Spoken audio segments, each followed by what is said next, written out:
Hello दोस्तों, आप सब कैसे हो? आई होप अच्छे होगे, पढ़ाई कर रहे होगे। काफ़ी दिनों से कोई वीडियोस में अपलोड नहीं कर रहा था, लाइव ही आ रहा था। तो आज मुझे लगा कि एक वीडियो अपलोड करना चाहिए आप लोगों को, जीके जीएस को लेकर स्पेशली। आज थोड़ा सा हम बात करेंगे जीके जीएस को लेकर कि कैसे इसको टैकल करें, क्योंकि आप कोई भी एग्ज़ाम अगर प्रिपरेशन कर रहे हो, सीजीएल की कर रहे हो, एमटीएस की कर रहे हो, सीजीएल की कर रहे हो, एसएससी के एग्ज़ाम में वेटेज जो है अभी जीके जीएस का अच्छा खासा हो गया। जैसे मैं एग्जांपल एमटीएस का बता रहा हूँ। एमटीएस वाले एग्जाम में क्या था कि पहले मैथ और रीजनिंग एक इम्पोर्टेंट रोल प्ले करता था। अभी क्या है कि वो खत्म हो चुका है। अभी जो है आपका जीके और इंग्लिश, ये दो ही आपका सिलेक्शन का मेन कंपोनेंट है। इसको ही पढ़ के आप सिलेक्शन ले सकते हो, क्योंकि रीजनिंग और मैथ जो है वो हो चुका है बस क्वालिफाइंग।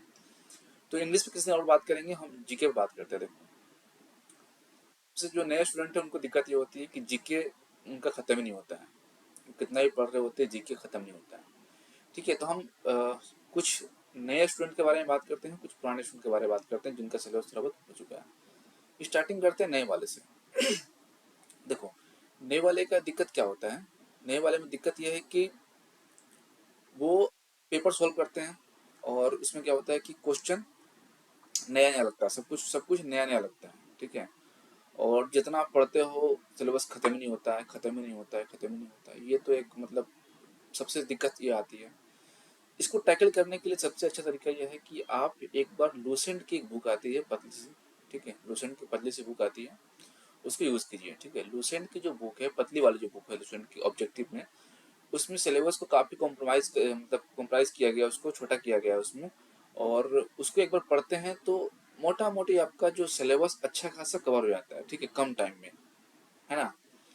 तो उसका यूज़ कीजिए, और लूसेंट को एक बार कम से कम पूरा पढ़िए।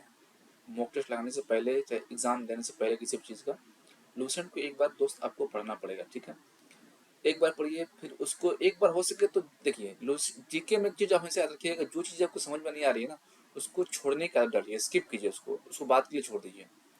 जो चीज़ आपको समझ में आ रही है वो पढ़िए, उसमें आपका इंटरेस्ट जगेगा।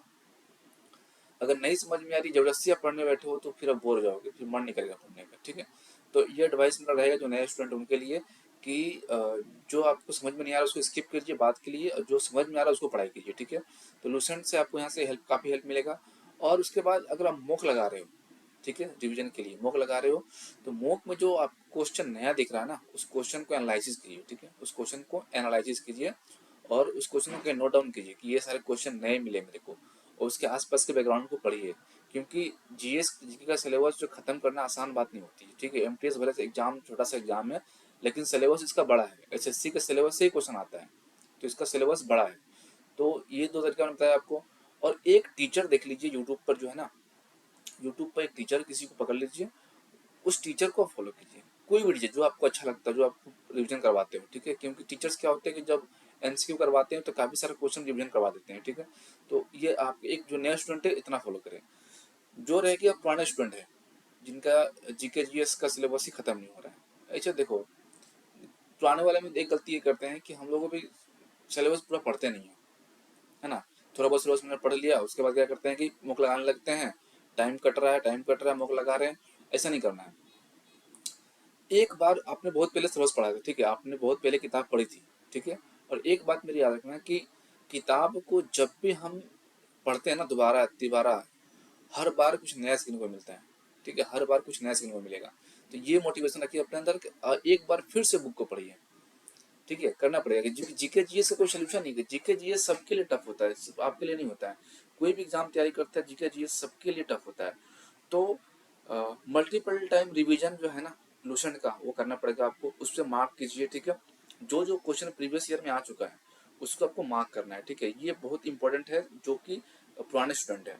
ठीक है, उसको हाईलाइटर से मार्क कीजिए, जैसे कि ऐसा एक हाईलाइटर आपके पास होना चाहिए। ठीक है, इस हाईलाइटर से उसको मतलब मार्क करिए उसको कि ये क्वेश्चन प्रीवियस ईयर आ चुका है, मैंने ये क्वेश्चन को देखा है, उसके आसपास को ध्यान से पढ़िए। ठीक है, और हाँ, मॉक लगाने का, तो प्रीवियस जो थोड़ा सा तैयारी अच्छा कर चुके हैं भाई, उनके लिए सबसे रिवीजन करने का बेस्ट तरीका होता है मॉक टेस्ट लगाइए, और सब्जेक्ट वाइज मत लगाइएगा, ठीक है। जब पुराने स्टूडेंट हैं, अगर साल भर आपने तैयारी कर रखी है तो मॉक टेस्ट आप लगाइएगा और सब्जेक्ट वाइज मत लगाइए, आपको लगाना है मिक्स करके। सारा जीके जीएस एक बार में आना चाहिए ताकि आपका दिमाग जो है अलर्ट रहे और हर कहीं से भी क्वेश्चन आए तो दिमाग रेडी रहे उसके लिए, ठीक है। सब्जेक्ट वाइज आप स्पेशली मत लगाना। सब्जेक्ट वाइज उसके लिए होता है जो बिल्कुल नया से पढ़ाई शुरू कर रहा है वो सब्जेक्ट वाइज लगाता है, तो आपको सब्जेक्ट वाइज नहीं लगाना है, ठीक है। इसको फॉलो कीजिए और निरंतर कंटिन्यू एक टीचर को आपको फॉलो करना है। आपको भी जो भी पुराने जो स्टूडेंट हैं उनको भी एक टीचर को कंटिन्यू फॉलो करना है। ज़्यादा टाइम आपको उस पर देना है, यूट्यूब वगैरह पे ज़्यादा टाइम देना है आपको। अगर आप पुराने स्टूडेंट हो, सिलेबस पढ़ चुके हो, तो ज़्यादा से ज़्यादा टाइम आप यूट्यूब पर दो और रिविजन करने के लिए, ठीक है। क्योंकि जीके जीएस का एकमात्र यही तरीका होता है पढ़ाई करने का, इसके अलावा कोई वो तरीका नहीं है जहाँ से आप शॉर्टकट मार के जीके जीएस पढ़ सके, ठीक है। तो इस बात को समझना पड़ेगा, आपको ये सबको करना पड़ता है। चाहे जो सिविल सर्विस की तैयारी कर रहे होते हैं उनको भी ये प्रोसेस फॉलो करना पड़ता है, और जो एसएससी की तैयारी कर रहा हो तो उसको भी करना पड़ता है, क्योंकि कोई शॉर्टकट नहीं होता दोस्त, कोई शॉर्टकट नहीं होता पढ़ाई का, ठीक है। तो मोस्ट प्रॉब्ली इस वीडियो में इतने रखते हैं, वीडियो बहुत लंबी चली जाएगी। लेकिन यही मैंने जो चीज़ें बताई आपको आसान तरीके से सुनने में बड़ा आसान लगता है, लेकिन जब इसको प्रैक्टिकल लाइफ में उतारेंगे ना तो काफ़ी ये चीज़ें टफ हो जाती है, ठीक है। तो वो करना बड़ा मुश्किल हो जाता है, तो ये करना ही अपने आप में एक बड़ी बात हो जाती है। तो इसको कीजिए। कोई भी डाउट आता है तो टेलीग्राम चैनल पर मेरा आईडी दी हुई है टेलीग्राम की, कभी मेरे को मैसेज कीजिए, मैं रिप्लाई जरूर करता हूँ लेट साइड सेट। और लास्ट थिंग ये है, प्लीज़ चैनल को सब्सक्राइब वगैरह कर दीजिए, ठीक है। Okay, thank you.